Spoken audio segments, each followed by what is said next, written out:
que ver. Entonces, ¿cuáles son los fundamentos que vamos a ver? El sistema endocrino va a estar conformado por dos cosas, así como el tejido linfático. Glándulas endocrinas, en el caso eran órganos linfoides en linfático, y el sistema aquí neuroendocrino difuso, y lo que en linfático era tejido linfoide difuso, ¿no? Entonces, las glándulas son aglomeraciones de células epiteloides rodeadas de tejido conectivo. ¿Qué son las células epiteloides? Son No aquellas sé. que no poseen superficie libre. Eso, bien, bien. Se nota que somos alumnos. ¿No? Entonces, estas células epiteloides que carecen de luz, ya carecen de superficie libre, superficie apical, secretan sus productos, es decir, sus hormonas, al tejido conectivo. Del tejido conectivo, ya pasa al torrente sanguíneo. Pero antes, ¿qué es una hormona? Es una sustancia, ya, que actúa como mensajero químico y regula la actividad de las células, ¿ya? Mira, aquí dice célula diana. Ahorita vamos a ver qué es una célula diana. ¿Ya? Entonces, pasan al torrente sanguíneo, miren, del tejido conectivo pasa al torrente sanguíneo, donde ejerce su acción en célula diana o célula en blanco. Ahora, esto yo les mandé en el video de tejido epitelial glandular, que es la parte C. ¿Qué es una célula diana o célula en blanco? Son las células receptoras. Ya, células receptores que poseen, son células que poseen receptores específicos para una molécula de señalización, como estos mensajeros químicos, ¿ya? Como estas hormonas. ¿Ya? Señalización es como la identificación de una célula, y yo, para que ustedes comprendan, me gusta colocar lo que la célula diana, ¿ya? Es como su pareja, ¿ya? ¿Es solo para ustedes o ustedes son solo para ellos? ¿Ya? Tienen receptores, se llaman, no sé, se atraen, se gustan, ¿ya? Esa es la célula diana en blanco, que es específicamente para una molécula en especial. Esa molécula no se puede ir a otra célula porque esa otra célula no tiene los mismos receptores que ustedes para su corteza, su cortejo, ¿ya? Entonces, así vamos afinando este concepto, ¿ya? Ahora, las glándulas endocrinas abarcan desde el hipotálamo, la hipófisis, la glándula pineal, la glándula tiroides, la paratiroides, la glándula suprarrenal, los ovarios y los testículos. Hoy vamos a ver hasta aquí, hasta hipófisis, porque créanme, es largo, ¿ya? Es larguito. Ahora, el sistema neuroendocrino difuso, ¿qué es? Son células secretoras de hormonas aisladas, ¿ya? Ubicadas en varios órganos, miren, tejido adiposo, tejido tegumentario, tubo digestivo, hígado, páncreas, hasta el corazón me secreta una hormona que se llama el péptido natriurético auricular, ¿ya? Eso igual lo vamos a ver acá. El timo, miren, igual, la timosina, por la timosina, ya lo consideran como una hormona. La próstata, las vesículas seminales, ¿ya? Entonces, todo esto lo vamos a ver en la segunda parte. Ahora, ¿qué funciones tiene el sistema endocrino? La basamos así, facilito. Metabolismo, crecimiento, equilibrio hidroelectrolítico, reproducción y comportamiento. Bien.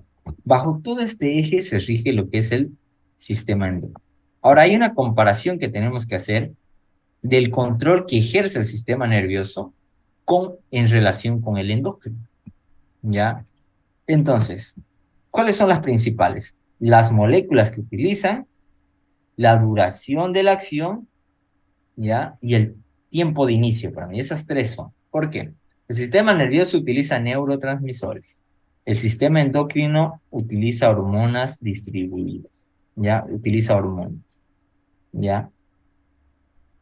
Ahora, el sitio de acción es en el sistema nervioso cerca del sitio de liberación, es cerquita del sitio de acción, ¿no? A cambio, el sistema endocrino puede ser lejos, usualmente, o también medio cerca, pero generalmente es lejos, ¿ya? De su sitio de liberación. Tiempo de inicio. La respuesta en el sistema nervioso tarda solo milisegundos, milésimas de segundo en ejercer su acción, ¿ya? El sistema endocrino tarda de segundos, horas, días, ¿ya? En ejercer, en iniciar la acción, la respuesta. A cambio, el sistema nervioso tiene una duración de acción breve, milisegundos. El tiempo de duración de esa respuesta, de la acción del sistema endocrino es largo, de, de segundos a días, a meses, como las hormonas tiroideas que ejercen un papel fundamental, ¿no? Ahora, los tipos de célula diana, es decir, en las células que actúan. El sistema nervioso, en células musculares, lisas, cardíacas, esqueléticas, glándulas y neurones. El sistema endocrino puede abarcar células de todo el cuerpo, ¿ya? ¿Hasta aquí hay alguna duda, jóvenes?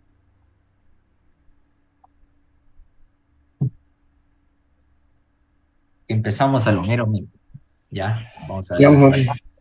Ya, sigamos. Entonces, nos vamos a la clasificación de las hormonas. Tiene una estructura química y síntesis, ¿ya? Lo clasificamos por eso, por su estructura y por cómo se sintetizan, ¿ya? Y por su grado de solubilidad. ¿Qué es su grado de solubilidad? Es si se disuelve en agua o en lípidos, es decir, se deshace, se desintegra, ya y ejerce su acción. Estructura química.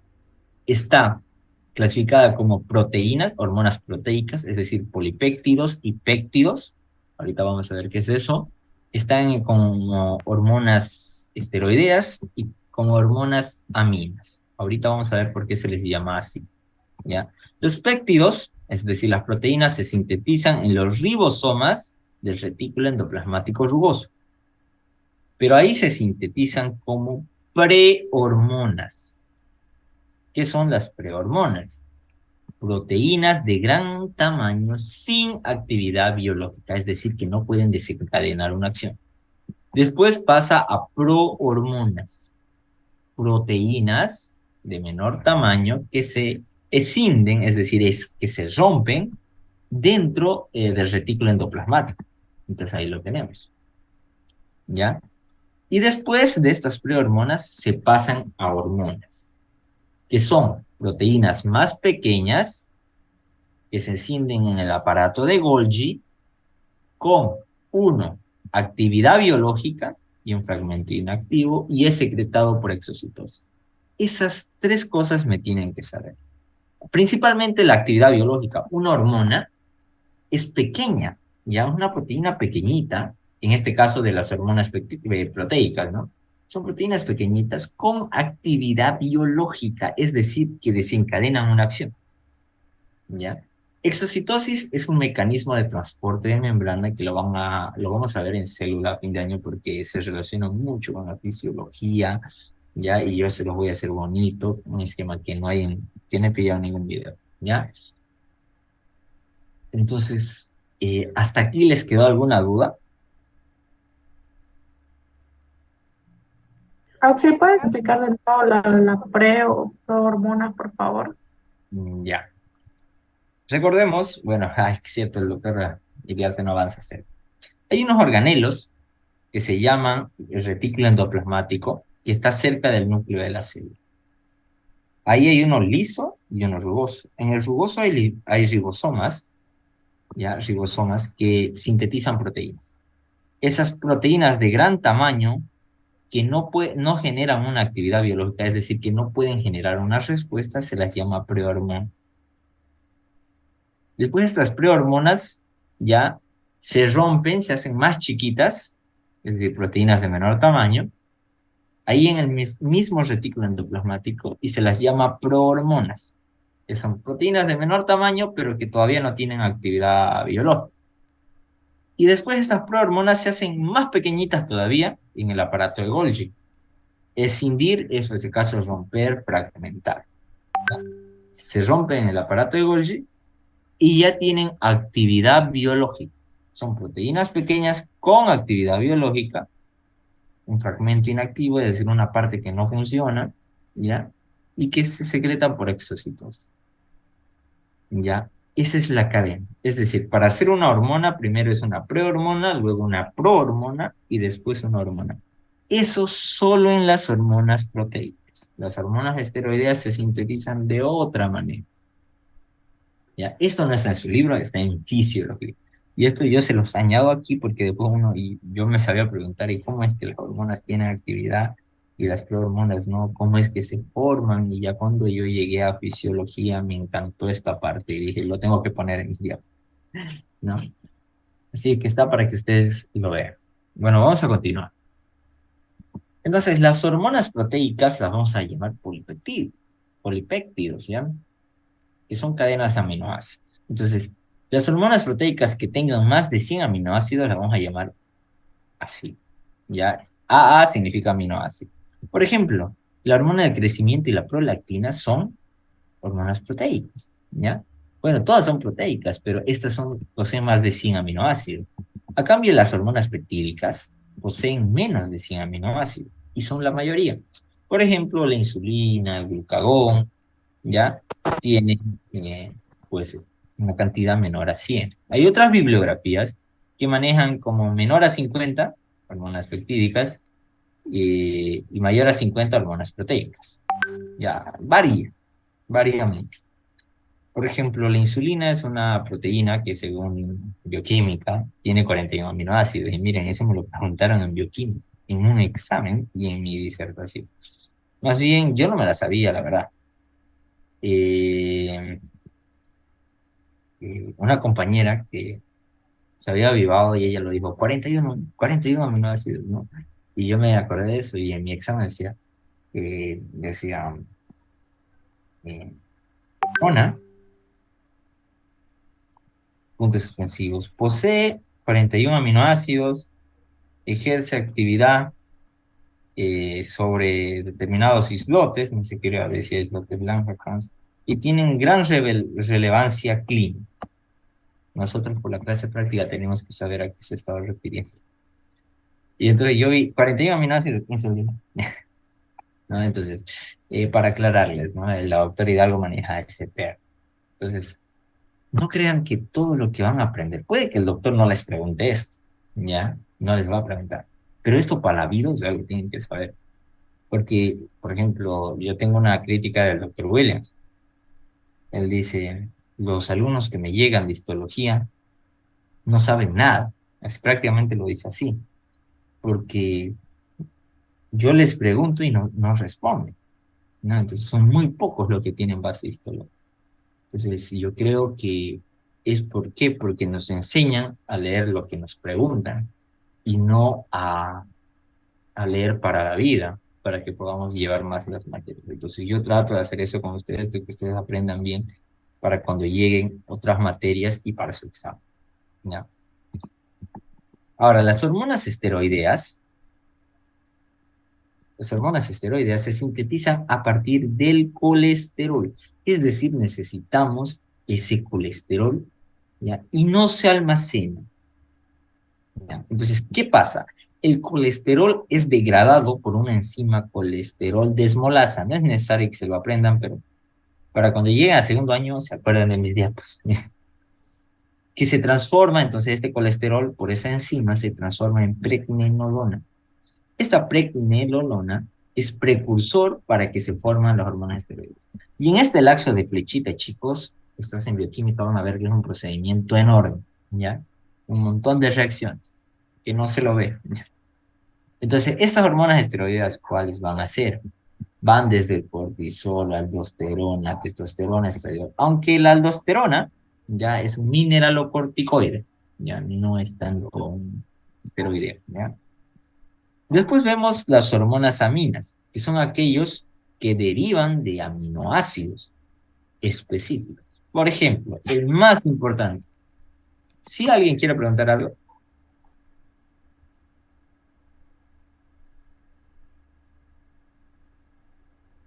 ya. Derivan de la tirosina. La tirosina es un tipo de aminoácido. De aquí derivan dos tipos de hormonas, ¿ya? Una que son las catecolaminas, que se las clasifica así, que son dopamina, noradrenalina y adrenalina. Y otras, que son las hormonas tiroideas, como la T3 y T4. La T3 se llama triiodotironina. La T4 es la tiroxina o tetraiodotironina. ¿Esto se lo tienen que aprender? Sí, toda la vida. Por eso está de rojito, ¿ya? Rojito resaltado en negrilla. ¿Ya? ¿Hasta aquí hay alguna duda? Porque con esto es la clasificación química y de su síntesis, es decir, de su producción.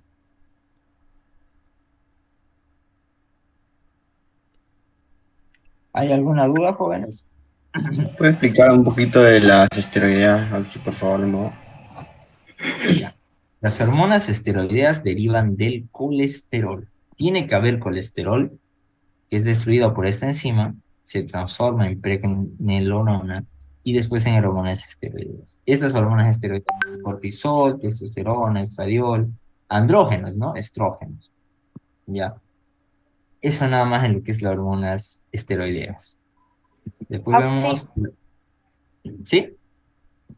y la tirosina es la que va a crear la melanina, ¿no? Mm, la melanina se va a sintetizar desde la hormona adenocorticotropina. Lo vamos a ver, lo tengo aquí. Es algo que yo aprendí este año, ya con el paciente que me llegó de síndrome de Addison. Tiene sí algo que ver la tiroxina, pero tiene algo que ver más con el metabolismo. Ya la tiroxina se va a degradar y se va a convertir en triiodotironina, y esa triiodotironina acelera el metabolismo de las células y hace que se produzca más. Ya, entonces, por lo tanto, hay una hiperpigmentación. ¿Tiene que ver? Sí, pero vamos a ver ahorita en hipófisis que la verdadera causa está en la hipófisis y está en la hormona adenocorticotropina, ¿ya? Lo vamos a ver, no se preocupe. Vamos a ver esa dudita, es muy buena pregunta y yo lo aprendí este año, ya en tercero, y ustedes ya van a ir sabiendo eso. Listo. Por su solubilidad, están las hormonas liposolubles y las hormonas hidrosolubles. Las liposolubles son las insolubles al agua, es decir, que no se degradan y atraviesan la membrana plasmática, ¿ya? Pasan la bicapa lipídica. Estas son, y eso es lo que más importante, que yo quiero que se aprendan esta clasificación, por su solubilidad. Hormonas esteroideas, que ya hemos visto que derivan del colesterol, las hormonas tiroideas y un gas como el óxido nítrico, ¿ya? Las hormonas hidrosolubles son solubles en agua, es decir, que se en el agua, que son ahí, se disuelven en el agua, circulan en la sangre de manera libre y no unido a proteínas. Para circular las liposolubles, ¿ya?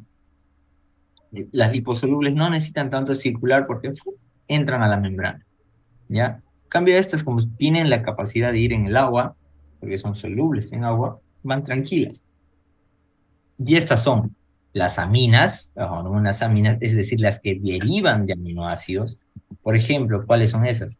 La tirosina, que hemos visto que derivaban las catecolaminas. Tenemos a los que derivan del triptófano, a la serotonina y a la melatonina. Y las que derivan de la histidina, que es la histamina, ya que se sintetizan por los macrófagos, que eso ya es tejido conectivo, lo vimos. Después están las hormonas proteicas, los polipéptidos y péptidos y los eicosanoides.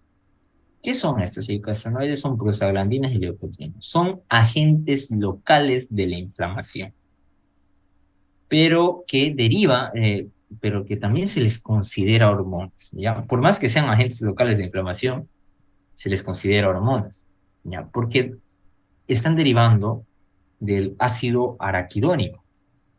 El ácido araquidónico es un ácido graso de 20 carbonos. Y esto me lo preguntaron en la Universidad Mayor de San Simón, ya en el parcialito. Los eicosanoides derivan del ácido araquidónico. El ácido araquidónico es un ácido graso de 20 carbonos que funciona como agente local para la inflamación. Y el otro inciso no me lo recuerdo muy bien. Era así. Son preguntas largas. Afirmaciones. Tú tienes A si uno es verdadero, B si dos es verdadero, C si tres es verdadero, D si todas son verdadero, E si ninguna es verdadera, ¿no? Algo así se los voy a hacer este parcial. Nada, mentira. Va a ser sencillito, ¿ya? Este tema a veces llega a avanzarlo el doctor, a veces no, pero como estoy viendo que están avanzando, yo creo que sí lo van a llevar, ¿ya? Y entonces ustedes, el doctor les pregunta, les responde. ¿Alguna duda hasta aquí?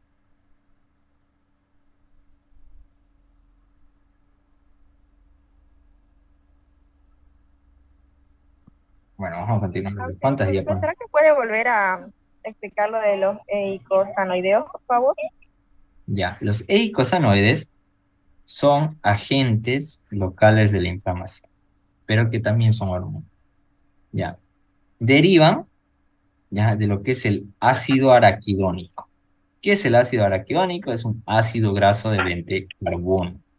Ya tiene 20 carbonos en su estructura química y de a partir, digamos, este ácido graso se degrada y se convierte en eicosanoides, es decir, prostaglandinas y leucotrienos, que estos generan la inflamación. ¿Dónde ocurre la inflamación?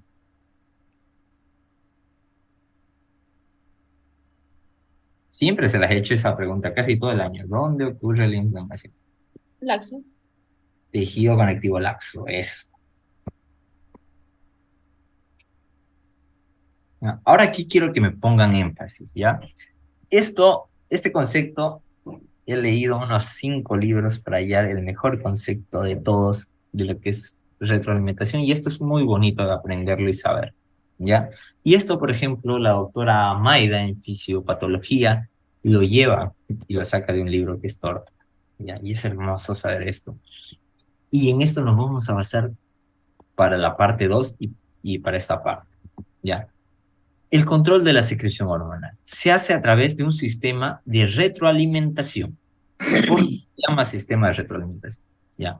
Es un mecanismo de control en el cual la respuesta a un estímulo tiene un efecto sobre el estímulo original. ¿Ya? Ese es mi concepto. ¿Ya? Esto está en su libro de histología. ¿Ya? Fue el libro que más me encantó. Y esa parte lo vi en histología. Y que después de haber leído 5 libros me pongo a ver, yo creo que histología de Ross dice algo al respecto. Leo y encontré el mejor concepto de todos, que para mí es eso. Es decir, un estímulo me provoca un cambio, ¿ya? Un cambio, y ante ese cambio, el sistema de retroalimentación que hace genera una respuesta. Y esa respuesta causa un cambio sobre el mismo estímulo que lo generó. Ya, ahorita lo vamos a entender mejor. Ya. Como similar a la ley de Newton o algo así. Ajá, todo lo que tiene una causa tiene un efecto, ¿no? Sobre Entonces, la retroalimentación positiva y negativa, ¿es eso sí? ajá, ahorita lo vamos a ver bien. Ya, vamos a ver primero los componentes y luego los tipos de retroalimentación. Para eso tenemos que saber qué es un estímulo. Es todo cambio o alteración que modifica o determina una condición o proceso controlado. Ejemplo, el nivel de azúcar en la sangre que se llama glucemia, la presión arterial, la temperatura, ¿no? La presión, el dolor, todo eso es un estímulo, un cambio que me altera, ya, una determinada condición, puede ser hasta emocional o que no están comiendo y están desnutridos, eso genera un cambio total, ya es todo estímulo que me genera, ya. Entonces, ¿cuáles son los componentes de un sistema de retroalimentación? Mi pregunta de examen va a ser eso. Receptor, centro de control y efector. Esos son los 3 grandes componentes. ¿Ya? ¿Qué es un receptor? Estructura nerviosa que detecta cambios en una determinada condición e envía la información al centro de control. ¿Qué pasa? Miren, el receptor capta el estímulo. El estímulo que hace va por mediante vía aferente, ¿ya? Por vía aferente hacia el centro de control a través de impulsos nerviosos o sustancias químicas. El centro de control, ¿qué es? Una estructura en el encéfalo que establece parámetros en el cual debe mantenerse una condición, ¿ya?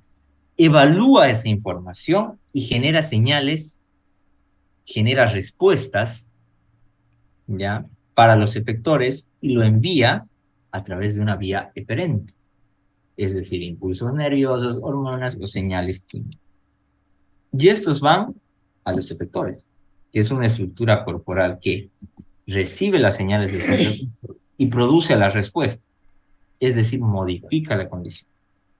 Una vez que se modificó la condición, hay un restablecimiento de la homeostasis, cuando la respuesta normaliza la condición, ¿ya?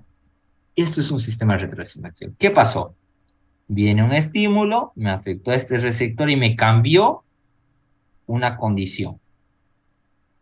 Viene evaluado por vía aferente, el centro de control lo evalúa, genera una respuesta y dice, eso tiene que volver hasta tal punto. Viene el efector produce esa respuesta y esa respuesta genera un cambio sobre el mismo estímulo que lo ha causado, restableciendo la homeostasis. ¿Ya? Y ahorita lo vamos a entender mejor con un diagrama. ¿Ya? Lo vamos a entender bonito. Entonces, su función de un sistema de retroalimentación es restablecer la homeostasis necesaria para la vida. ¿Ya? Entonces, miren, quiero que vean esto. Estímulo causa, a ver, para que veamos.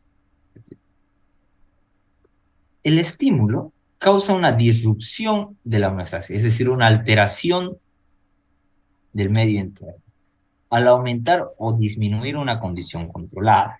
Esta condición es controlada, es captada por estos receptores. Estos receptores emiten una aferencia que envía impulsos nerviosos, señales, al centro de control, y el centro de control los recibe y genera una eferencia, genera una respuesta que lo efectúan estos efectores, que producen un cambio. Esta respuesta altera la condición controlada.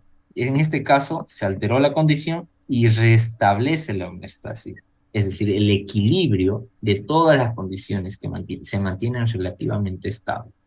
Cuando la respuesta lleva a una condición controlada de nuevo a la normalidad. Se alteró y el sistema de retroalimentación retorna esa condición a la normalidad. Eso hace un sistema de retroalimentación. Esto está dicho de otra manera. Algunos estímulos alteran la homeostasis, por lo que aumenta o disminuye una condición controlada que está monitorizada por los receptores, que envían aferencias. ¿A dónde? Al centro de control. El centro de control recibe aferencias y suministra eferencias a los efectores que provocan un cambio, ¿ya? Y modifican la respuesta. Y esta respuesta modifica la condición que ha sido alterada. Entonces, una vez que lo modifica, lo vuelve a la normalidad. Miren, esta condición que ha sido alterada vuelve a la normalidad por esta respuesta, ¿ya? Y retorna a la homeostasis. Por eso se dice que el mecanismo del sistema de retroalimentación es un mecanismo de control en el cual la respuesta a un estímulo tiene un efecto sobre el estímulo que lo causó o generó, es decir, el estímulo original. ¿Ya? Es un poquito chipadito, pero vamos a ver. Miren. Bueno, ahorita vamos a ver los títulos y vemos con un ejemplo. Ahora, por eso les digo, miren, repitamos bien esta parte. La respuesta a un estímulo tiene efecto sobre el estímulo original, es decir, sobre el que lo causó o generó. Ya, genera un cambio, ¿ya? Un mecanismo en el cual en que la respuesta a un estímulo tiene un efecto sobre el estímulo original. Dependiendo a la naturaleza de ese cambio al estímulo original, hay tipos de retroalimentación. Es decir, determinado por el tipo de respuesta que se genera. Ya, esta respuesta me altera el estímulo original. Ese estímulo original se altera de dos formas. de una retroalimentación negativa y de otra positiva. La negativa, la respuesta revierte un cambio producido en una determinada condición. Revierte, ya sea que aumentó esa condición o disminuyó. La revierte, la vuelve a la normalidad. Si pasa eso, el tipo de retroalimentación es negativo. Por eso me encanta este concepto, mire, en el cual la respuesta a un estímulo tiene efecto sobre el estímulo original.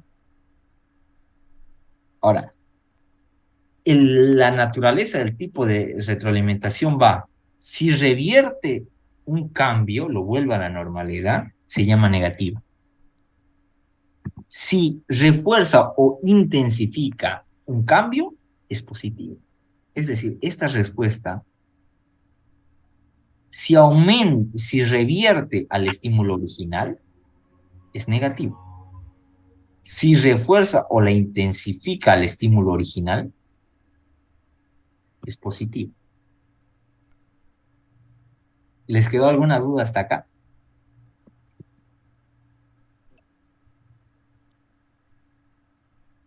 Hay que memorizarse eso.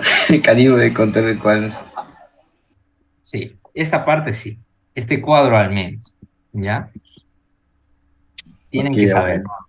porque esto es para su vida. Miren, si la respuesta revierte el estímulo, sí, ¿No me puede poner un ejemplo en un ajá, caso real? ya, aquí viene el ejemplo. Ya, aquí Ah, viene, ya. justo para explicarles el ejemplo. Si la respuesta revierte el estímulo original, estamos hablando de retroalimentación negativa. Por ejemplo, algunos estímulos alteran la homeostasis. Por ejemplo, aumentó la presión arterial, ¿ya? Muchos hipertensos familiares deben tener. O han comido harto sodio o están corriendo en una carrera, han corrido y pues se les acelera el corazón o vieron pasar al amor de su vida, a su crush, y se les acelera el corazón. Entonces aumenta la presión arterial. ¿Qué pasa? Lo captan receptores. Estos receptores, ¿cuáles van a ser? Los vasoreceptores, que están ubicados, por ejemplo, en el callado de la aorta, están ubicados en la arteria carótida común y más que todo ahí en el seno y en el glomo carpídeo, ¿no? Entonces hay barro y quimiorreceptores que me alteran esta presión. Ahora, estas aferencias van al centro de control. El centro de control, en este caso, ya, cerebro, va a interpretar este cambio de presión. Aumentó la presión. Y dice, ¿qué vamos a hacer? Manda eferencias, envía impulsos, genera, y hace que el corazón lata más despacio, que se calme, ¿no? Que se No era relaje, adrenalina. ¿ya? No, está aumentada la presión, ¿ya? Está aumentada. Ustedes están con noradrenalina, o no sé, por ejemplo, han visto su peor miedo, o un oso le está persiguiendo, entonces, ¿qué pasa? Pues su corazón se acelera, ¿no? Entonces, ¿qué hace el cerebro? Activa el parasimpático, es decir, hace que el corazón lata menos, tranquilo, se relaje, que los vasos sanguíneos se vasodilaten, ¿ya? Entonces, esa respuesta que hace disminuye la frecuencia cardíaca, reduce la presión arterial. Entonces, hasta que se restablezca la presión, el estímulo original que lo causó, hasta que se revierta. Entonces, la presión arterial desciende. Por eso es que me encanta que diga, la respuesta revierte un cambio producido en una determinada condición. ¿Por qué? Porque aquí la respuesta, ¿qué es lo que hace? Revierte el estímulo original. Por eso me encanta este concepto, en el cual la respuesta a un estímulo tiene efecto sobre el estímulo original, ¿ya? Es decir, el estímulo original aquí va a ser ¿qué? La presión arterial. Entonces llega a los receptores, es detectado, el centro de control emite una respuesta y el efector, que es el corazón y los vasos sanguíneos, genera un cambio, un efecto en el estímulo original, ¿ya? Que es la presión arterial. Si lo revierte, es negativo, ¿ya? ¿Les quedó alguna duda hasta acá?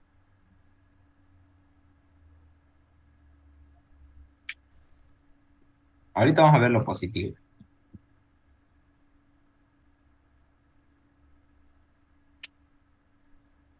Entonces, la respuesta revierte un cambio producido por una determinada condición. Es decir, disminuye la frecuencia, o sea, se alteró la frecuencia, la presión arterial aumentó y la respuesta es disminuir esa presión. Por eso es negativo. Revierte un cambio. Casi todas las condiciones en el cuerpo son reguladas por retroalimentación negativa. ¿Por qué? Digamos que en vez de aquí que haya aumentado la presión, fuera que disminuyó la presión, sea por el motivo que sea, disminuyó la presión tan hipotensa. ¿Qué hacen los receptores? Los vasoreceptores no sienten casi la presión de la sangre y dicen, no, cerebros, hace algo. El cerebro que hace es secretar noradrenalina, ¿ya? Entonces genera que el corazón lata más rápido y que los vasos sanguíneos se contraigan. Vasoconstricción. ¿Eso qué hace? Aumenta la presión arterial. Es decir, no importa si el estímulo está aumentado o disminuido, lo va a revertir, lo va a volver a la normalidad, ya sea que el estímulo aumente o disminuya algo. ¿Ya? La respuesta va a revertir. Eso quiero que se les quede claro, porque ahorita vamos a hacer una comparación con la positiva. La acción de un sistema de retroalimentación negativa se enlentece y después se detiene cuando se normaliza una condición controlada. Es decir, el corazón late más lento, los vasos sanguíneos aquí se vasodilatan porque se restablece la presión y acaba el sistema de retroalimentación.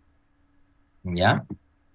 Entonces, aquí es el mismo esquema, ¿ya? Solo que dicho de otra manera. La respuesta, una disminución de la frecuencia cardíaca y dilatación, ensanche, es decir, vasodilatación de los vasos, hacen que la tensión, es decir, presión arterial disminuya. No me gusta manejar el término tensión arterial porque hay una diferencia entre presión y tensión arterial, y esto lo hacen en fisiología. La presión arterial o la presión sanguínea es aquella que la sangre ejerce sobre la pared de los vasos, y la tensión es aquella presión que los vasos sanguíneos ejercen sobre la sangre. Es al revés, ¿ya? Eso es en lo negativo, ¿ya? Quiero que se quede, por eso lo pongo ahí en rojo, amarillo, está ahí subrayado, negrilla, ¿no? La respuesta revierte. En una positiva, la respuesta refuerza o intensifica el cambio producido por una determinada condición. Y esto ocurre solo en 3 casos. En el parto, ¿ya? En un potencial de acción, es decir, un impulso nervioso, y en la coagulación, ¿ya? En una hemorragia, donde ocurre eso. Entonces, por ejemplo, vamos a ver aquí el positivo de cuando sucede el parto. Las contracciones de la pared uterina empujan a la cabeza o el cuello del bebé hacia el cuello uterino, lo que aumenta la distensión del cuello uterino. Entonces, aquí el estímulo, ¿qué es? La distensión del cuello uterino. Esta distensión es captada por los receptores, por las células nerviosas del cuello uterino, sensibles a la distensión, lo vamos a acercar para que ustedes lo vean. Entonces, envía aferencias e impulsos nerviosos al centro de control. Esto se interpreta y envía eferencias a los efectores, que son los músculos de la pared uterina que se están contrayendo. Entonces, como la cabecita del bebé tiene que salir, ¿qué hace? La cabeza está saliendo, se dilata el cuello uterino. ¿Qué tiene que hacer?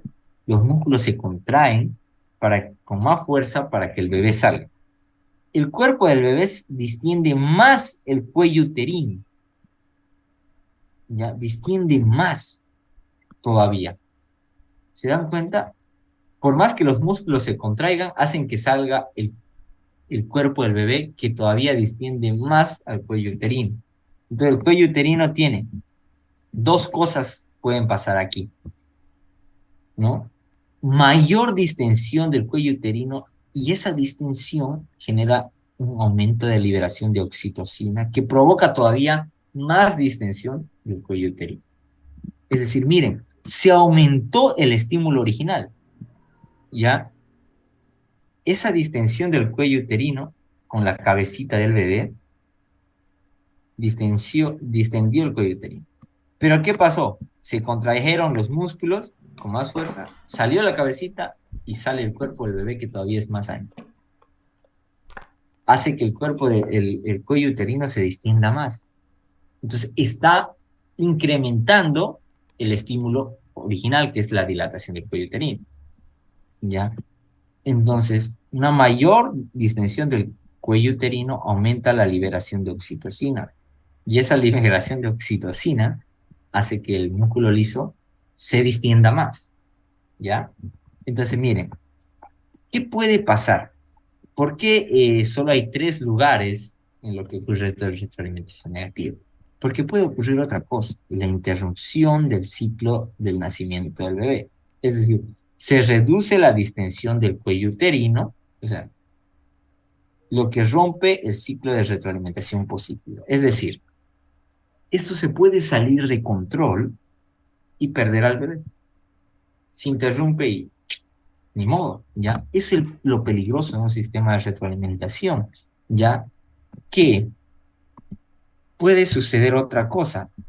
En una acción de retroalimentación positiva refuerza la respuesta. Si esa no se detiene, miren, si no nace el bebé y se queda atorado ahí el bebé, puede salir el sistema de retroalimentación de control y provocar cambios peligrosos para la vida. ¿Qué es lo que pasa? ¿Ya?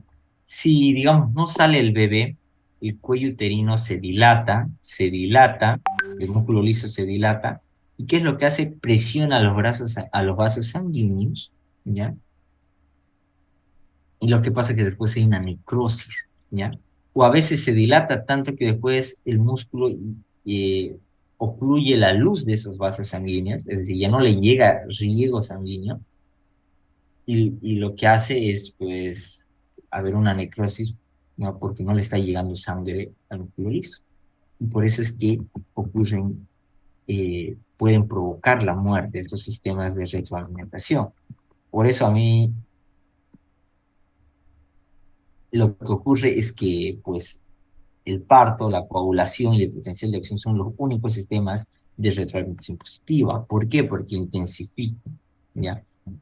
Por ejemplo, miren, las contracciones, aquí es dicho de otra manera, las contracciones de la pared del útero impulsan la cabeza del bebé o de su cuerpo hacia el útero, lo que aumenta la condición controlada que es la dilatación o el estiramiento del cuello uterino. Esto es captado, enviado al cerebro. ¿El cerebro qué hace? Los, eh, ya libera oxitocina, ya, entonces los músculos de la pared del uterino se contraen con mayor intensidad, el cuerpo del bebé dilata más el cuello uterino, y lo que provoca un refuerzo. Se dilata más el cuello uterino, más oxitocina todavía se libera, que aumenta la dilatación o el estiramiento. Entonces, miren, el sistema de retroalimentación es positivo porque aumenta esta dilatación, ¿ya? Entonces, la interrupción de este ciclo, es decir, el nacimiento del bebé, ¿qué hace? Rompe el ciclo de retroalimentación, porque ya no hay estímulo, ¿ya? Tiene que cesar aquí para que se rompa. Si no se rompe, ¿qué es lo que puede llegar a suceder? El bebé se queda estancado, por ejemplo. Se dilata tanto el cuello uterino y tanto, que ocluye la luz de los vasos y provoca una necrosis. ¿Ya? Es lo peligroso de un sistema de retroalimentación positiva. Ya. Entonces, por eso quiero que sepan esto. Puede ser peligroso y generar un ciclo vicioso insostenible, provocando la muerte. En este caso, la muerte de la madre. ¿Ya? ¿A ¿Por qué? qué se Porque refiere con insostenible, Oxy? es que esta retroalimentación negativa no se puede mantener mucho tiempo. ¿Ya? Porque si se mantiene mucho tiempo, puede, por ejemplo, como les digo aquí, se dilata más el cuello uterino, ocluye la luz de los vasos, deja de llegarle sangre a esos músculos y produce una necrosis del tejido, sepsis y la paciente se muere. Ya, no se puede mantener mucho tiempo. Por ejemplo, ¿qué pasa en una hemorragia? Esto lo vamos a hacer más empírico. Ustedes están perdiendo sangre, ¿no? Se han cortado así, no sé, eh, han tenido un accidente, cualquier cosa, no sé. Entonces, están Sí, perdiendo altísima sangre. Su tóxica les dio un cuchillazo porque le fueron infiel, ya. Plas, le llegó a la vena, a la arteria femoral. Y están perdiendo hartísima sangre, se están desangrando, ¿ya? ¿Qué es lo que pasa? Entonces, tus células están diciendo de que, oye, estás perdiendo sangre y no me está llegando oxígeno ni nutrientes, te dicen tus células, ¿no? Entonces, ¿qué es lo que pasa? Los receptores captan esa pérdida, esa hipovolemia, esa pérdida de volumen y generan la coagulación. La coagulación ya estimula la respuesta y esa respuesta ¿qué hace? Ocluye forma coágulos que tapan la pared del vaso sanguíneo, ¿ya? Y me están ayudando ahorita por el momento, ¿no? Entonces ocluyen la hemorragia. Pero ¿qué pasa? Eso es como ocurre normalmente. ¿Qué es lo que sucede? Tus células exigen que le llegue sangre y nutrientes. Y para que llegue, ya, el centro de control que hace no le está llegando nutrientes a las células que están debajo de tu hemorragia, digamos, ¿no? Entonces, ¿qué hago?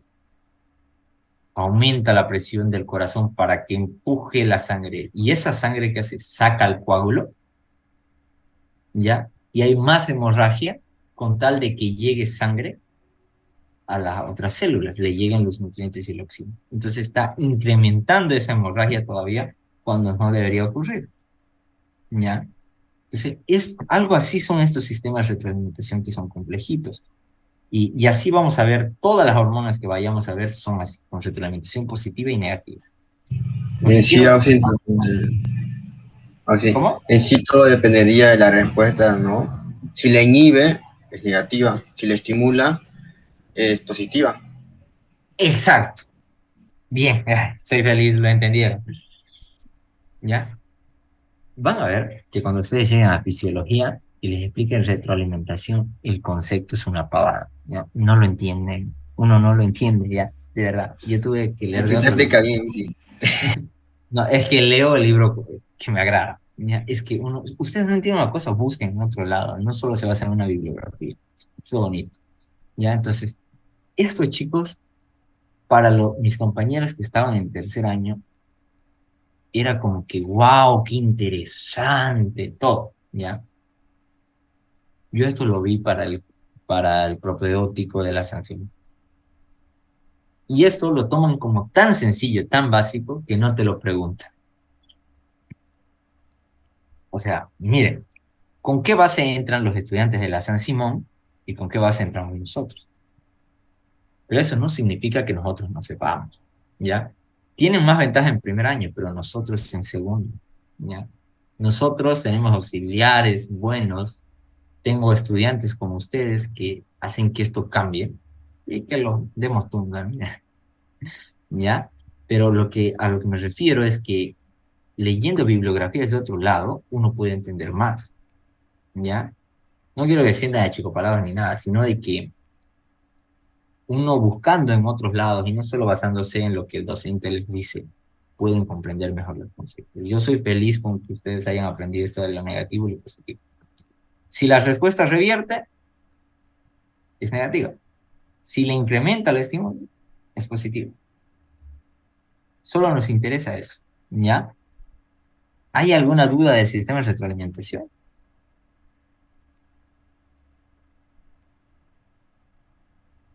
No, No, sí, No, no hay mucho más. ay, sí, no Y creo entendí. que la única razón por la que se complican es por todo ese proceso que estamos dando, ese ciclo. Ya. Eso, aunque no crean, es importante porque vamos a verlo, ¿ya? Pero lo que quiero es que si se dilata más este cuello uterino, por alguna razón la respuesta intensifica la acción del cuello uterino, la dilatación. Por eso es positiva, porque intensifica, hace que se dilate más, ¿ya? Pero por eso yo le pongo estas letritas aquí, porque esto es lo que tienen que saber sí o sí, y esto de aquí, este cuadrito, es para que ustedes se entiendan, no es para que lo memoricen, ¿ya? Muy tarde, a Es veces la para que ustedes lo memoria. entiendan, ¿ya? Es para que ustedes lo vayan entendiendo, ¿ya? Es un cuadro didáctico que a mí me encantó. Ahora, ¿cómo ocurre la administración de hormonas? Hemos visto que hay, espérenme esto, Tengo que mejorar esto, no puede ser. Esto no estaba así. Esto es transporte, mecanismo de las hormonas. Uy, lo voy a acomodar, pero no tiene que seguir este orden. La administración de hormonas son, dependiendo, ¿no? Cómo son las hormonas. Liposolubles son efectivas por vía oral, ¿ya? Porque atraviesan fácilmente la membrana plasmática y llegan directamente a circulación sistémica. Como por ejemplo son las hormonas heteroideas, las hormonas tiroideas. Pero una hormona que es hidrosoluble no son efectivas por vía oral. ¿Qué hormonas les dije que son hidrosolubles? ¿Cuáles, Como Zavala? que, no se ¿Cuáles escucha. son hormonas hidrosolubles? Estarían ¿cuál? Las aminas, es decir, las que derivan de aminoácidos, las hormonas proteicas y los eicosanoides. Me interesa que sepan las aminas y las proteicas, ¿ya?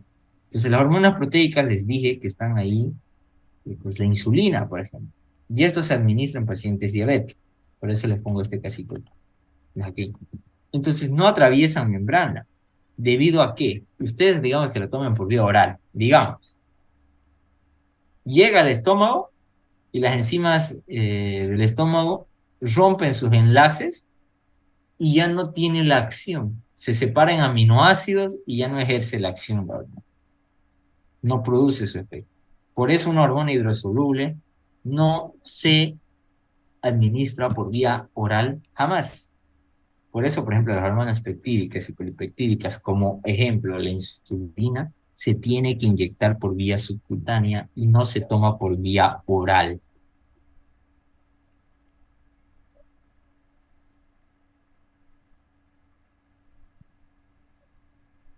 Entonces, saber esto de hormona liposoluble e hidrosoluble ayuda bastante, ¿ya? Pero esto tendría que haber venido antes de la retroalimentación, ¿ya? ¿Cómo es una secreción de hormona? ¿Ya? Depende del inicio y la duración del, bueno, el inicio de la secreción y duración de la acción, ¿ya? Y difiere en cada hormona, digamos, ¿no? Y depende de su, de su función específica. Por ejemplo, la adrenalina y la noradrenalina se secretan y desarrollan su acción en segundos. Es rapidísimo. Por ejemplo, ustedes ven un oso, se activa su simpático, noradrenalina, adrenalina, respuesta de lucha o huida. O pelean con el oso o huyen del oso. Una de dos. ¿Ya? Y eso ocurre en segundos, en milisegundos. Ustedes ya están en alerta cuando escuchan un oso, no sé, están caminando por el bosque y les aparece un oso. O están engañando a su corteja y ¡pum! Aparece atrás y les grita su nombre.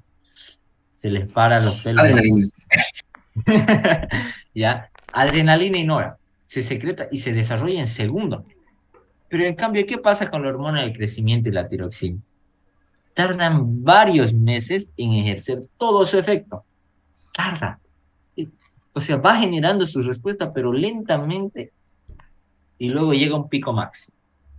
Es decir, tarda días, puede tardar meses, ¿no? En especial las hormonas tiroideas, tardan muchísimo en efectuar, o dura harto todo su efecto, ¿ya?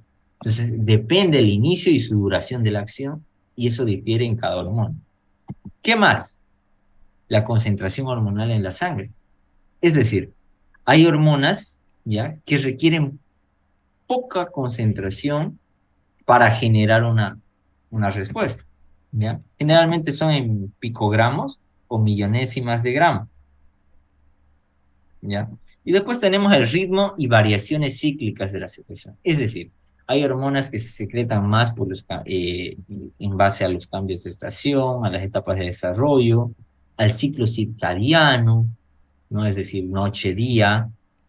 Y por ejemplo, en el ritmo, en el ciclo circadiano, en la mañana se secreta más la hormona del estrés, que es el cortisol, porque ustedes necesitan levantarse.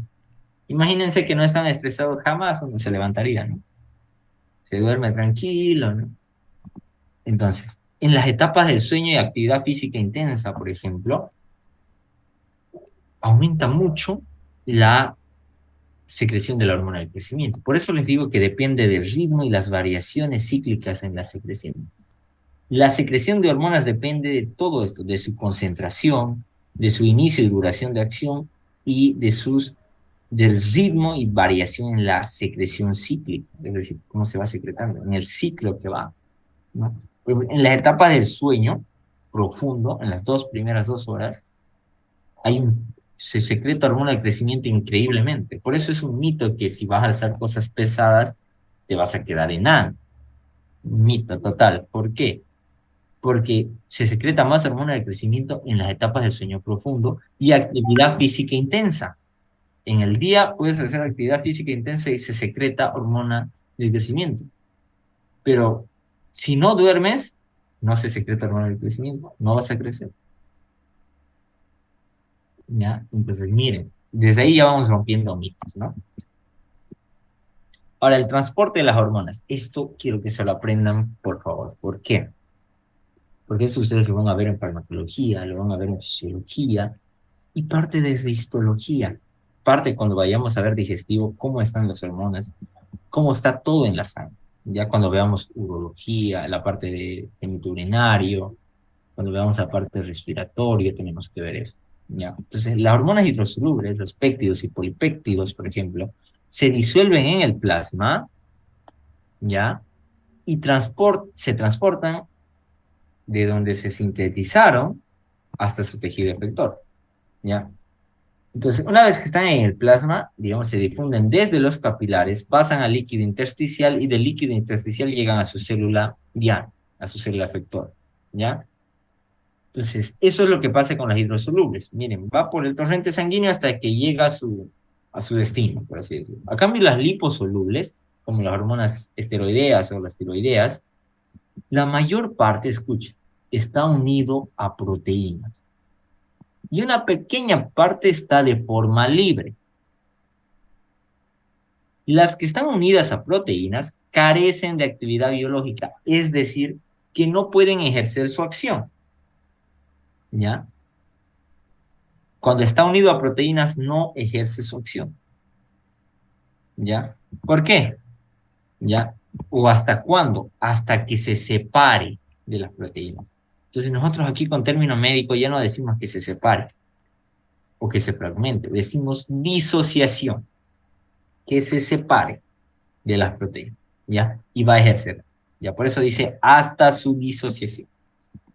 Sirven de depósito, es decir, se quedan ahí y se van depositando. Y además las proteínas reducen su eliminación del plasma, es decir, que permite su almacenamiento y su mantenimiento en el plasma, que no se use, ya que no se elimine. Por eso es capacidad por eso lo puse a almacenar aquí, porque retrasa su eliminación. Si no se elimina, se almacena. ¿Ya? A cambio, la forma libre circula en la sangre y ejerce su acción biológica cuando llega a su célula efectora que tiene receptores específicos. Es decir, miren aquí, cuando se unen sus receptores. Entonces, hay fármacos que se unen a proteínas y que una pequeña fracción está como libre. Una vez que ejerce su acción, la que está unido a proteínas se va a separar para convertirse en forma libre. Lo mismo con las hormonas. Por ejemplo, tenemos hormonas tiroideas T3, T4. La T3 ejerce la acción, la T4, entonces así, ¿ya? Entonces, una vez que la una se utilice, o por ejemplo, la hormona del crecimiento, hay una fracción que está libre y otra que está unida a proteínas. La que está libre ejerce la acción. Una vez que ejerce la acción, la que está unida a proteínas se va a separar y se va a convertir en forma libre. Y así se va utilizando todo, ¿ya? Entonces, ¿cómo es su eliminación de las hormonas en el plasma? Mediante destrucción metabólica de tejidos, mediante su unión a los tejidos, excreción hepática, excreción renal, ¿ya? Entonces, tienen que saber que el riñón tiene una importante función endocrina. Ahora, aquí van a llorar, ¿ya? Esto lo van a llevar en fisiología, por ejemplo. hay que ver lo que es el mecanismo de acción. ¿Cómo es que eh, las hormonas ejercen su acción cuando se unen a su receptor? Unen a su receptor y desencadenan una cascada de reacciones en la célula. Las células que carecen de receptor para una hormona no responden a ella, no responden a la hormona. Si una célula no tiene receptores, no van a responder. Por ejemplo, ustedes ven, los varones, ven a su crush y a ustedes les gusta, pero su crush, ya, la chica, no gustan de ustedes, o sea, no les agradas, pues no tiene receptores para vos y no te va a dar bola. Lo mismo en la célula. Si la célula no tiene receptores para la hormona, no le hace caso. Ya, no le va a hacer caso. Ya, es triste, pero no hace caso. Tiene que tener receptores, tiene que haber algo que les atraiga su personalidad, no sé, esos receptores. Algo tiene que hacer que se unan. Entonces, la localización de los receptores hormonales. ¿Dónde están estos receptores? ¿Ya? Están en las superficies de las membranas plasmáticas. Esto es característico de las hormonas hidrosolubles. Esto lo voy a subrayar de rojo, negrillo y resaltado. ¿Ya? Las hormonas hidrosolubles, como están circulando libre, se unen a su receptor en la membrana plasmática. Las, hay receptores que están en el citoplasma de la célula y otras que están en el núcleo. ¿Ya? Esto es característica de las hormonas liposolubles. Las que están en el citoplasma celular son características de las hormonas esteroideas y las que están en el núcleo son características de las hormonas tiroideas. Así que eso es pregunta de examen, ¿ya? A eso se le llama primer y segundo mensajero, si no me equivoco. ¿Sí? No, no, no. Ya vamos a ver. Ese es el mecanismo de la acción de las hidrosolubles. Ahorita lo vamos a ver de segundo mensajero, no se preocupe. Ya llegamos a eso. ¿Ya? Una hidrosoluble ya es la que lleva segundo mensajero, por si acaso. Ahorita lo vamos a ver. Las que son liposolubles tienen que ingresar hasta dentro de la célula. Entonces, ¿qué pasa?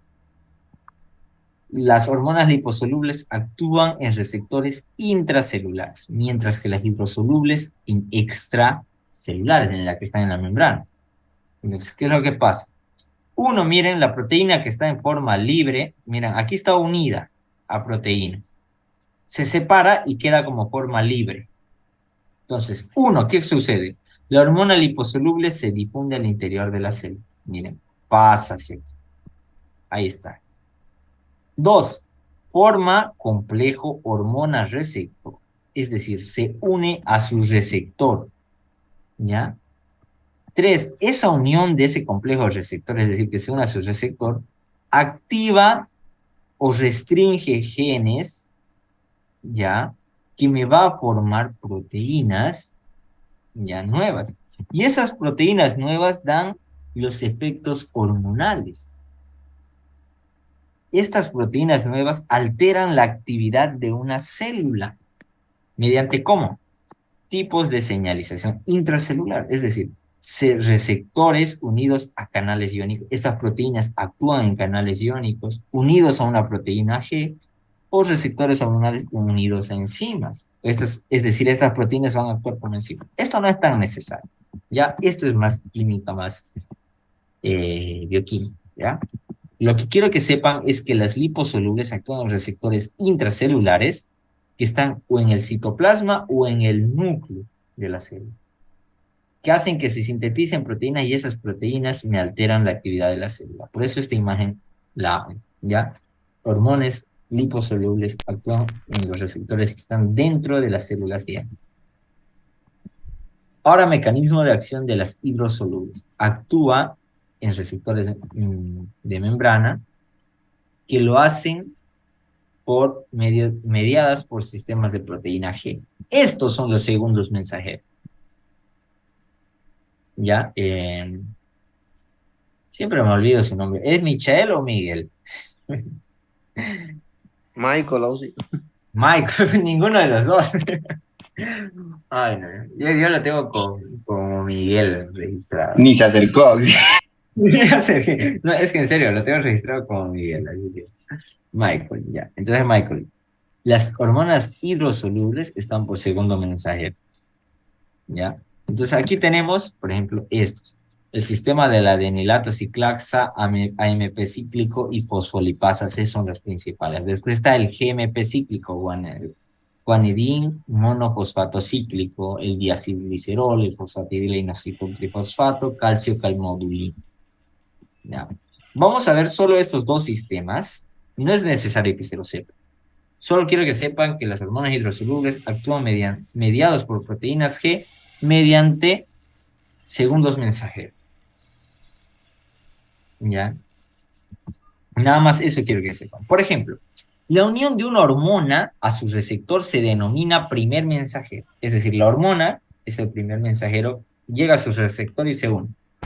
¿Ya? Y activa una proteína G, ¿ya? Que a su vez activa a la adenilato ciclasa.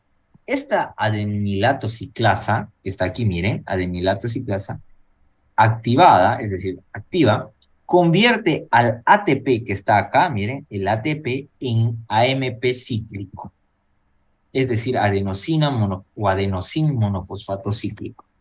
Que este adenosín monofosfato cíclico es el segundo mensajero. ¿Para qué? Para activar a proteinsinasas. Estas proteinsinasas son proteínas que actúan como enzimas, se fosforilan, es decir, que no pueden salir hacia afuera, y producen millones de proteínas. Y esas millones de proteínas producen las respuestas fisiológicas, ¿ya? Ahora, yo se les hice esto del sistema adenilato ciclasa, que no es tan necesario que se lo sepan, porque la verdad, cuando yo le hablé de esto a mis compañeros no tenían ni idea, y estábamos en segundo o tercer año. ¿Ya? Esto yo se los digo, ¿por qué? Porque eso me preguntaron en la San Simón, ¿ya? ¿Por qué? Porque cuando lleguen a endocrino, mis compañeros solo se aprendieron efecto de los hormonas. No sabían cómo ocurrir. Y yo les estoy diciendo esto para que lo tomen en cuenta. Que por segundo mensajero no es necesario que se lo aprendan, ¿ya? Esto es más para que ustedes sepan y nadie se las charle. Ahora, Algo relacionado con el ciclo de Krebs y culpa auxiliar. esto es, por así decirlo, antes. Para que se genere el ciclo de Krebs y otras cosas, esos son procesos de obtención de energía, esto es muy separado. Esto es para producir respuestas. Y esto ocurre, miren, en todas las células. Ah, ya. Gracias. Bien. Ajá. Igual lo van a ver en el ciclo de Krebs, otros procesos bioquímicos. Ya, esto es aparte. Ahora sí, las fosfodiesterasas, ya son proteínas, que me van, una vez que se producen este millón, ¿cómo yo paro esta respuesta? ¿Cómo es que la hormona deja de ejercer su efecto? Cuando estas proteínas fosforilasas activan a las fosfodiesterasas, y estas fosfodiesterasas inactivan al AMP cíclico que ha sido el segundo mensajero y cesa la respuesta, ¿ya? Ese es el mecanismo en el que se regulan las hormonas hidrosolubles mediante sistema de adenilato ciclasa. Ahora vamos a ver el que se regula rapidito con el sistema de la fosfolipasa C, y esto sí no lo van a hallar en ningún lado. Ya este sí es una esquemita que yo me lo hice bonito. La unión de la hormona a sus receptores como primer mensajero me activa una proteína G, que a su vez me activa ¿a qué? A la fosfolipasa C. Esta cataliza, es decir, acelera la reacción química y produce la degradación de la fosfolipasa, de los fosfolípidos, perdón, ya de la membrana celular, y se convierte en fosfatidil-inositol. Este fosfatidil-inositol se convierte en dos, ¿ya? Se convierte en trifosfato de inositol o inositol trifosfato y en diacilglicerol. Y cada uno produce un efecto. Por ejemplo, el trifosfato de inositol moviliza iones calcio de las mitocondrias y el retículo endoplasmático, en este caso el liso, y produce su efecto.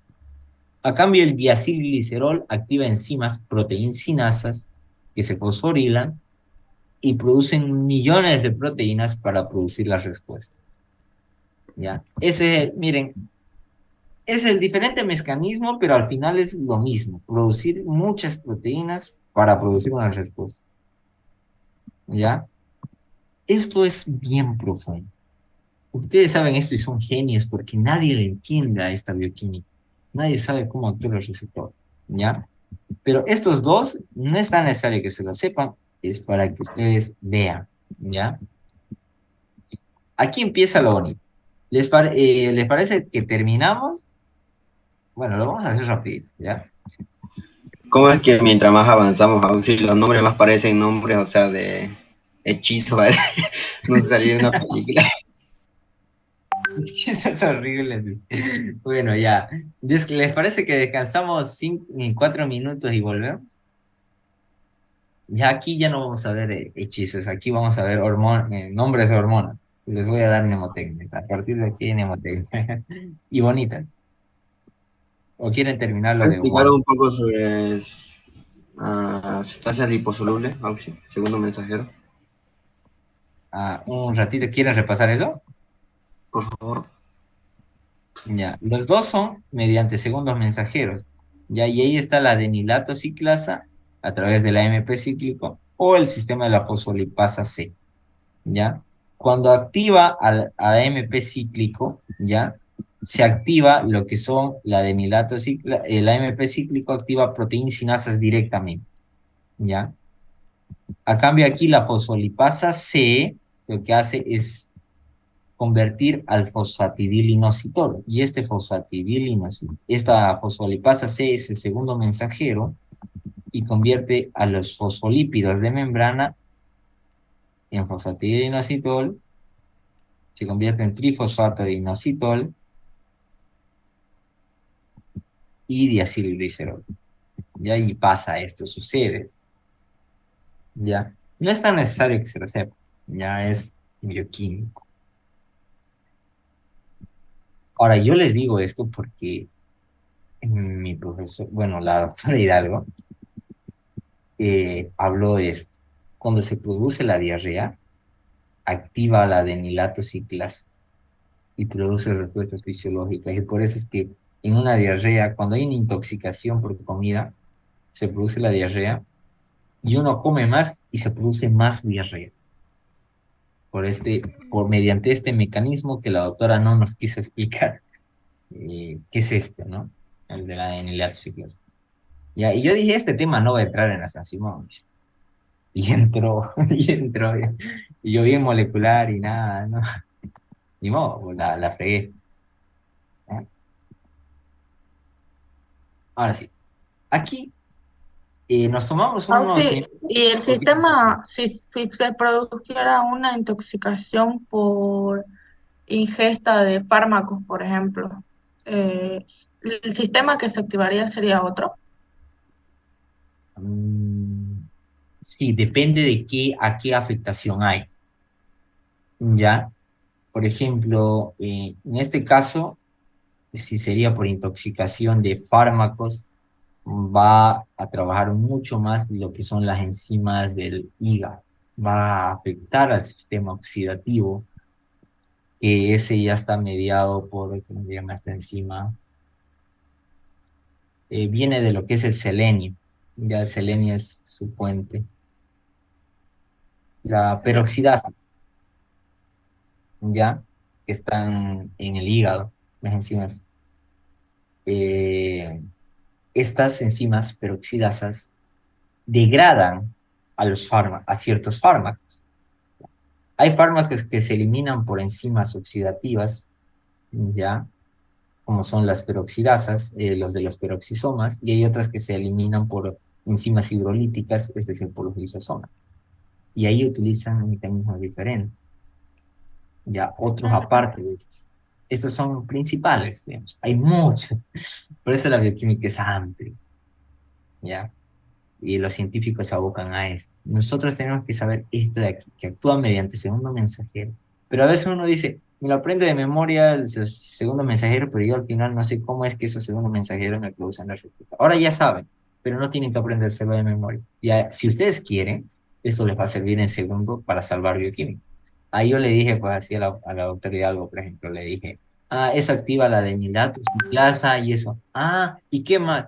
Y eso produce, ya, tiene un punto, ¿entendiendo? Que al final no me lo dio, pero Gracias, Auxi. ya, sí, pero ya uno ya sabe. Entonces, ¿Quieren receso o continuamos? Ya no nos falta mucho ya. Continuamos así para terminar rápido. Ya. La glándula es una glándula endocrina, forma de guisante, tiene una medida de 1 centímetro, pesa de 0,5 a 1 gramo. Está ubicada en la base, en la silla turca o fosa hipofisiaria, en la base del cráneo, en el esfenoide. El esfenoides tiene la silla turca entre lo que son las apófisis clinoides medias y las posteriores. ¿Ya? El hipotálamo está unido por el infundíbulo, ya está unida esta glándula hipofisiaria al hipotálamo, miren, este es el hipotálamo, mediante el infundíbulo o tallo hipofisiario y una red vascular. La red vascular comunica hipotálamo con hipófisis, que va a ser muy importante. Composición. Se divide en dos lóbulos por su estructura, su función, ¿ya? Y su origen embriológico. Pregunta de examen con Sangüesa, por si acaso, y con el doctor también, el doctor Irán. El lóbulo anterior, ¿ya? El lóbulo anterior deriva de epitelio glandular, ¿ya? Bueno, hay un lóbulo anterior que se llama adenohipófisis y un lóbulo posterior que es la neurohipófisis. Ambos son diferentes. El lóbulo anterior o adenohipófisis es tejido epitelial glandular y deriva o se origina de lo que llamamos la bolsa de Rathke, que es ectodermo de la bucofaringe o orofaringe. Miren, de aquí sí, hacemos la ampliación a esto. Lo vamos a ver en una imagen más adelante, más grande. ¿Ya? Entonces, esta es la pregunta del doctor Sangüesa. La adenohipófisis deriva de la bolsa de Rathke o ectodermo de la bucofaringe o orofaringe. Es lo mismo. Se divide en tres porciones, una porción o pars distal, una porción o pars tuberal y una porción o pars intermedia o lóbulo intermedio. ¿Ya? Es decir, esta adenohipófisis de acá se divide a su vez en tres porciones, distal, tuberal e intermedia. La intermedia es un vestigio atrófico de esta bolsa de Rathke, y es un resto que está entre la parte distal que está aquí y con la neurohipófisis. Lo vamos a ver en placa histológica ahorita. El lóbulo posterior o neurohipófisis es tejido nervioso neurosecretor. El, el tejido nervioso que lo conforma es neurosecretor, no la neurohipófisis, ¿ya? El origen, o se origina o deriva del neuroectodermo del diencéfalo, del piso del tercer ventrículo, ¿ya? Entonces se divide en tres porciones, una porción o pars nerviosa, un infundíbulo y una eminencia media.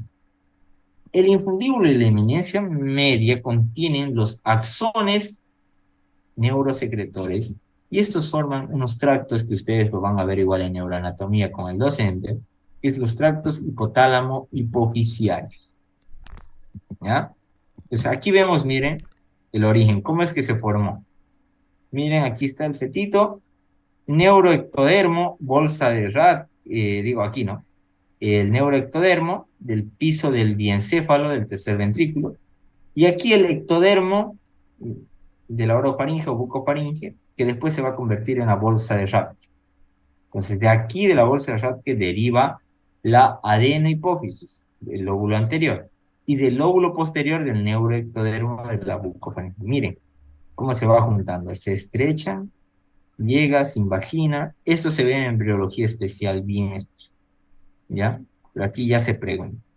Entonces, adenohipófisis del neuroectodermo y adenohipófisis de la bolsa de Rathke. Yo se lo repito porque esta es pregunta de examen, ¿ya? Ahora, los vasos sanguíneos están formados por un sistema porta hipotálamo hipofisiario. ¿Qué es un sistema porta? Esto todos mis alumnos me lo contestan así. Que tiene dos sistemas de capilares. Bien, chicos, ya saben que, ¿por qué les repito esto? Porque justo a la clase que no fui con el doctor Williams, pregunta, ¿qué es sistema porta? Histólogo, dijo así, enojadísimo, estaba en la grabación. Yo lo vi 2 días después de que la subieron. Y, y ya luego vienen mis compañeros a una clase y me dicen, oye, ¿qué es sistema porta? Yo les digo, es un sistema vascular que tiene dos sistemas capilares. El doctor nos dijo que es puerta de entrada y yo no me la creía. Vi el video y no, ¿ya? De su origen latín, sí, Sí es así, puerta de entrada, del origen latín, pero esa no es una definición. Ya, y ustedes, ¿por qué se llama porta? Porque la vena porta es el principal ejemplo, pero también ocurre aquí en el hipotálamo, ¿ya? O sea, es aquel sistema vascular que cuenta con dos sistemas capilares, y ahorita lo vamos a ver cómo pasa eso. Entonces, hay las arterias hipofisiarias inferiores que irrigan la pars nerviosa y son ramas de la arteria carótida interna. Y eso lo van a ver en la irrigación del sistema nervioso central. Ahora, después vemos las arterias hipofisiarias superiores, que irrigan la pars tuberal, eminencia media, infundible. Y son ramas o bien de la carótida interna o de la comunicante posterior del polígono de Wills. Ya, que lo van a ver igual en neuroanatomía. Entonces, después de estas arterias hipofisiarias superiores, se dividen en capilares, ¿no? Se hacen arteriolas y las arteriolas forman capilares. A ese capilar le vamos a llamar plexo capilar primario. Miren, aquí está la arteria hipofisiaria superior. Da sus ramas y forma capilares primarios. ¿Ya? Capilares primarios. Ya miren, capilares primarios. Capilares de eminencia media, infundíbulo, y etcétera, etcétera. Que son capilares fenestrados. ¿Qué era un capilar fenestrado?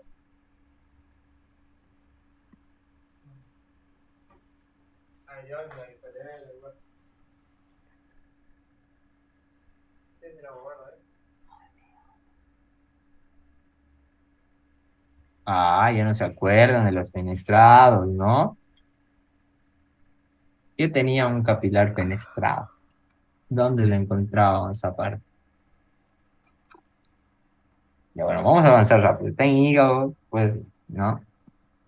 Tienen unos poros o ranuras de filtración que no son tan grandes, pero sí tienen, a diferencia de los... Ya, entonces después vemos las venas porta hipofisiales, ¿ya? Que son estas de aquí, venas porta hipofisiales, que se continúan con el plexo capilar. Pero ¿qué pasa? Estas venas porta hipofisiales irrigan, bueno, drenan la sangre y vuelven a formar un plexo capilar secundario, igual de capilares fenestrados, pero este ya va a ser el plexo capilar secundario que está aquí. Capilares del sistema porta hipofisiario en la porción distal. Y esto otra vez se vuelven a hacer en venas, pero ya no porta hipofisiarias, sino venas hipofisiarias, que son estas de acá, miren. Salen de estos mismos capilares y se vuelven a hacer venas grandes. Después de estas venas hipofisiarias, pasan a ser, drenan estas hipofisiarias al seno cavernoso, y el seno cavernoso me drena a circulación sistémica. ¿Ya?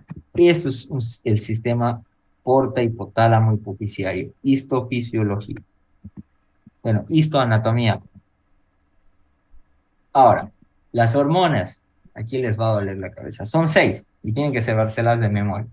La hormona del crecimiento, la corticotropina o adenocorticotropa o ACTH, tienen que saber sus abreviaciones porque el doctor Iriarte pregunta con abreviaciones, no pregunta con nombre. Está la hormona tirotropina o tirotrofina, también lo pueden decir, o estimulante de la tiroides o TSH, a mí me gusta por eso, hormona estimulante de la tiroides o tiroidoestimulante, ya, varias maneras en cómo se puede llamar. La prolactina, la folícula estimulante y la luteinizante. La FSH y la LH se les considera como uno, derivan de uno, que son las hormonas gonadotropinas o gonadotropas, que lo hemos visto en embriología, ¿no? Entonces, la par distal tiene tipos de células, ¿ya?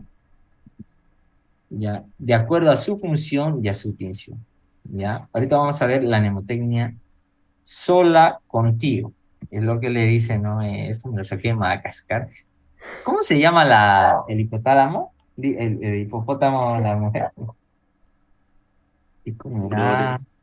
Gloria, ¿no? Y este no me acuerdo cómo se llama. Ya, entonces, Voto. Moto. ¿Cómo se acuerdan ustedes? Yo esto lo vi hace eones. No. Bueno, eones son Hemos estudiado demasiado de niños.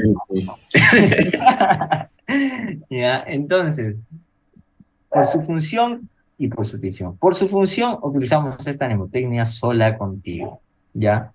Estamos hablando de las células somatotrofas, lactótrofas, ¿ya? Y bueno, las somatrofas secretan la hormona del crecimiento, las lactotrofas secretan la prolactina. Después tenemos las corticotrofas, las tirotrofas y las gonadotrofas. Ya, ahí tengo que cambiar estas diapositivas, esta es animación. Entonces, aquí respondo la pregunta y duda de su compañera. ¿Dónde está su compañera? ¿Quién preguntó? Hace rato de la tiroides, que tiene en relación con lo que es la hiperpigmentación, con la melatonina, decía, ¿no? Digo, con la Yo, melanina. Ya. ¿Quién es yo? Ya. Su nombre, Catherine. Catherine. Ya. Este es algo que yo lo descubrí este año, prácticamente. Recién me entero, ¿no? Cuando vi el caso y lo estudié en mi caso clínico de enfermedad de Addison, que llegó al Hospital San Juan. Ya que es una insuficiencia de suprarrenal, es decir, no se secreta, o puede que haya un daño aquí de lo que es las células corticotrofas que no estimulen a la suprarrenal, o bien hay un daño en la suprarrenal, ¿ya? Entonces no se secretan glucocorticoides. El paciente nunca está estresado, ya no hay cortisol. Entonces, ¿qué es lo que pasa? Las corticotrofas secretan esta sustancia que se llama proopiomelanocortina. Esta se divide en dos, en la ACTH, que es la hormona adrenocorticotropa o corticotrofina, ya, que me estimula la glándula suprarrenal a secretar cortisol, ¿no? Esta es la que yo pensaba que solo las corticotropas secretaban ACTH, pero no. Secreta esta sustancia de aquí, se divide, se escinde, se fragmenta, se disocia, ¿ya? En dos, en una ACTH y en una beta-lipocortina, ¿ya? Esta beta-lipotropina, esta tiene un efecto melanoestimulante, es decir, que provoca que se segregue más melanina y por eso hay hiperpigmentación. Cuando hay un exceso, ¿ya? Por ejemplo, puede haber un tumor en la glándula hipófisis que genere una hipersecreción de estas células corticotropas y se produce tanto harta ACTH y también mucha lipotropina. Y esta lipotropina o lipotropina, ¿ya? Genera un aumento de la producción de la melanina y esto provoca hiperpigmentación de la piel. ¿Ya? Esto yo nunca lo tenía en cuenta. Esto de acá no lo tenía en cuenta. Por eso es que yo dije, ¿por qué una persona con síndrome o enfermedad de Addison se le pigmenta toda la piel? No tiene sentido que el cortisol genere ese efecto de hiperpigmentación en la piel. No hay ningún efecto del cortisol que haga eso. Aunque no haya cortisol, ¿cómo se va a hiperpigmentar? Yo no entendía, se lo juro. Decía, ¿dónde, dónde? Hasta que me metí en un artículo de Cielo y me puse a leer la parte bioquímica de eso. Y me di cuenta que las corticotrofas... Y miren, lo dice su cuadrito acá del libro. Y yo no lo había leído. Miren, aquí está. La proopiomelanocortina, también le llaman así, en seres humanos se fragmenta en adenocorticotropina, o tropina, es lo mismo, ACTH, y beta-lipotropina, o lipotropina, ¿ya? Y esta es melano estimulante, ¿ya? Estimula a la melanina, y eso la hiperpigmentación de la piel, ¿ya? Eso en su respuesta. Entonces, entender eso a mí me hizo dar cuenta, esto tengo que explicarle a mis alumnos, sí o sí. Ya. Después vemos a las tirotrofas, que segregan TSH, y las gonadotrofas, que segregan a la FSH y a la LH, que ya la hemos visto. Pero después su libro recalca en las células folículo estrelladas, que coordinan y regulan la secreción de hormonas. Después, por su tinción, tenemos a las cromófobas, que no se tiñen, y a las cromófilas, que se tiñen. Y estas se dividen en acidófilas, que se tiñen con colorantes ácidos, y basófilas, que se tiñen con colorante básico. ¿Ya? Entonces, ¿yo cómo hago para acordarme? esta mnemotecnia sola contigo. Las dos primeras son acidófilas y las tres últimas son basófilas. Listo. ¿Ya? Entonces, y así está en la tabla de su librito, miren. De su libro, si ustedes ven, esta es una tabla de Ross. Acidófila, acidófila, basófila, basófila, basófila. Y está en el mismo orden que la mnemotecnia, sola contigo. ¿Ya? Solo que aquí cambia la tirotropa por la gonotropa. ¿Ya? Entonces son 6 tipos celulares con la folícula estrellada, ¿ya? Que generan eso. Ahora, la par distalis, ¿ya? Distal ya la vimos. Porción intermedia, células basófilas y cromófilas que tienen vesículas quísticas y contienen alfa y beta endorfinas, que son sustancias que inhiben el dolor y un coloide. Después la parte velar, que es muy vascularizada. Eso es en la adenohipófisis. ¿Ya? Después vemos la neurohipófisis, que es una extensión del sistema nervioso central que almacena y libera eso que se les queda en su memoria, porque el doctor Iriarte pregunta eso. La neurohipófisis produce la hormona oxitocina y antidiurética y le ponen verdadero, falso, no produce, no sintetiza, almacena y libera, porque la que produce va a ser el hipotálamo. ¿Ya? Entonces, almacena y libera hormonas producidas o sintetizadas, si quieren, por el hipotálamo. No secreta hormonas, por lo que más quiera. Entonces, la pars nerviosa presenta axones terminales de neuronas magnocelulares y estas neuronas magnocelulares que son grandes, son estas de acá, miren. Neuronas magnocelulares, que tienen un cuerpo, un soma y tienen axones. El soma está en 2 núcleos del hipotálamo, en el núcleo paraventricular y supraóptico. ¿Ya?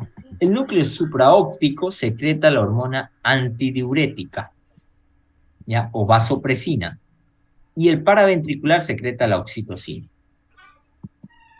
¿Ya? Pregunta de examen. Los axones forman los tractos hipotálamo, tálamo, hipotálamo, hipofisiarios, ¿verdad? ¿Ya? Aquí están as, hipotálamo, hipofisiario, todos estos de aquí. ¿Ya? En sus axones terminales, es decir, aquí en sus extremos de los axones, encontramos que terminan estos en la neurohipófisis y presentan 2 cosas, vesículas de neurosecreción y lo característico que vamos a ver en una placa histológica, los cuerpos de Herring, vesículas dilatadas de los axones terminales, característico para identificar placa histológica. ¿Qué hacen estos cuerpos de Herring? Almacenan oxitocina y vasopresina, es decir, antidiurética. ¿Ya? Entonces, bueno, vamos a ver esta parte más de lo que es placa histológica, para complementar. Esto es una glándula hipófisis y esta fue una pregunta de la auxiliatura del 2019, me la pasaron después de que vi yo el examen, yo rayado, ¿no? Es glándula hipófisis. Esta es una glándula hipófisis. Glándula hipófisis con diferentes tinciones. Glándula hipófisis. No la pude hallar esta imagen que el doctor puso acá y esta sí la hallé. Ya, esta igual la preguntó, pero la hallé. ¿Ah? No me parece que esté mostrando la imagen o que se paralizó. Igualmente, así. Pensaba que era mi señal. Ya, esta de acá no la pude encontrar en otro lado. ¿Ah, no aparece? No se No, ve. No se ve. No se ve. Y no Así necesitamos. puedes continuar. Y de segundo estoy hablando ya. ¿Ahora pueden ver? No. Ahora sí. No. Ahora sí. Va a comparar Glándula que con anterioridad me pasó lo mismo y resulta que era por la señal. No quería molestarlo. No pasa nada. Esta es glándula hipófisis. Esta es glándula hipófisis. Esta la mostró, pero yo ya la encontré en un sitio español. Miren, me acuerdo hasta el sitio. Esta no la pude encontrar y mira, hasta le sacó con el auxiliar. Creo que era el auxiliar de Daniel, no me había dado cuenta. Y esta imagen igual la mostró, pero y así con los mismos colorcitos. Y yo solo que le puse amarillo, rojo, amarillo, verde, le puse, ya. ¿Ya? Entonces, Bolivia. es glándula hipófisis. La hipófisis se divide en 2 lóbulos. Adenohipófisis y neurohipófisis. ¿Cómo sé cuál es cuál?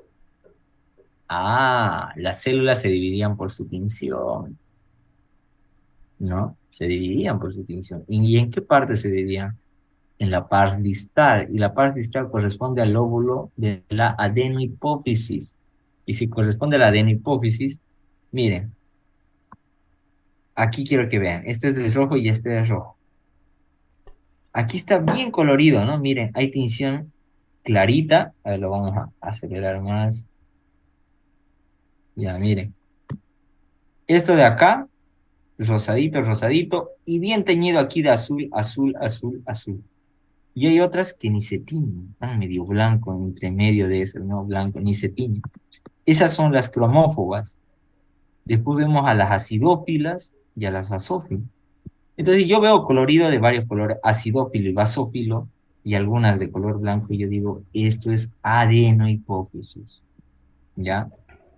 Células basófilas, acidófilas, teñidas de varios colores. Después veo la pars intermedia, ¿ya? Que igual hay células cromófobas y demás, y la pars tuberal, que esa no la podemos ver porque está aquí arriba, miren, esta sería la pars tuberal, que aquí no la vemos. Y después vemos a la neurohipófisis con su pars nerviosa, miren cómo está, un solo color. Esta es otra tinción, por eso sale así, ¿ya? Entonces, esta es la adenohipófisis. Esto de acá es la pars nerviosa de la neurohipófisis.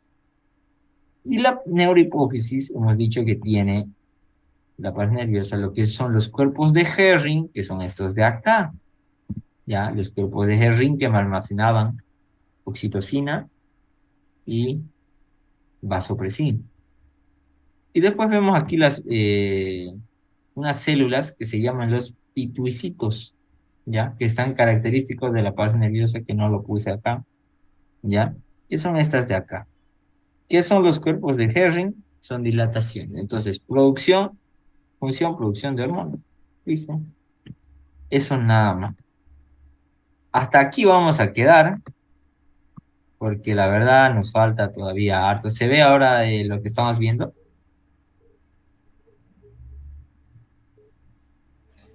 Función del hipotálamo, eso.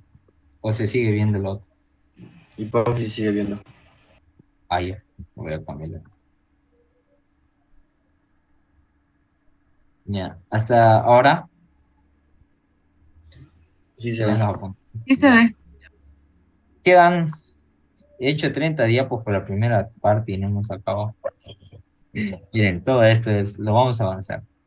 Ya, su tarea va a ser, anoten, para el viernes, investigar qué es enanismo, qué es, lo voy a escribir al grupo igual, qué es gigantismo, qué es acromegalia y qué es Weishaupt. Todos esos trastornos se relacionan con la hormona del crecimiento. Y además hay uno más, el enanismo de Larro, que eso está en embriología. Y van a ir a revisar su libro. Ya se tiene que ver mucho. Tiene mucho. ¿Puedes repetir después de acromegalia? Ya. Oxi. Uno, enanismo, gigantismo, acromegalia. Como te dije, Kwashiorkor. Kwashiorkor. Es esto de acá. Ya está, ya, ya, se las quita esa tarea, ya está Kwashiorkor aquí, ya está. No le digo que los nombres se complican mientras más avanza. Ese es chino. Quieren llegar a Fármaco, no.